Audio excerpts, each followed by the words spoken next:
Merci. Nicolas Forissier. Oui, Monsieur le Président, quelques mots simplement en prolongement de ce qui a déjà été dit par certains de nos collègues, m'interroger sur le fait qu'il serait utile d'intégrer dans l'approche de contrôle, notamment des conséquences financières de la décision du Premier ministre et du gouvernement, le fait qu'il avait, si je me souviens bien, annoncé qu'il y aurait un travail visant à intégrer dans la stratégie l'ensemble des plateformes aéroportuaires, petites, moyennes ou grandes, de ce qu'il avait appelé de mémoire le Grand Ouest. Je n'ai pas souvenir qu'il ait intégré dans ce Grand Ouest, avec une vision large, des aéroports comme ceux de Tours ou par exemple de Châteauroux, qui est l'une des principales pistes en longueur de notre territoire national, qui est capable d'accueillir, je le dis au passage, n'importe quel gros porteur au monde à pleine charge.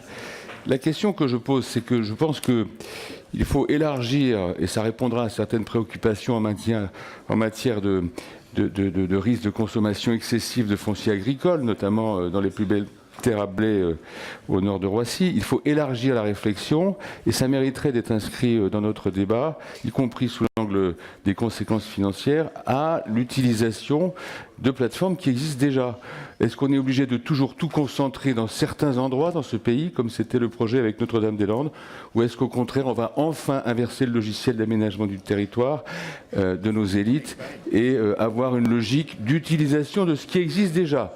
À Tours, comme à Châteauroux, vous avez la possibilité d'être un contrepoint de la suppression, en tout cas partielle, de la suppression de Notre-Dame-des-Landes et surtout de pouvoir désengorger Orly certainement, Roissy peut-être aussi, sur un certain nombre de vols, ce qui par contre-coup a d'autres conséquences sur l'évolution des aéroports de Bretagne.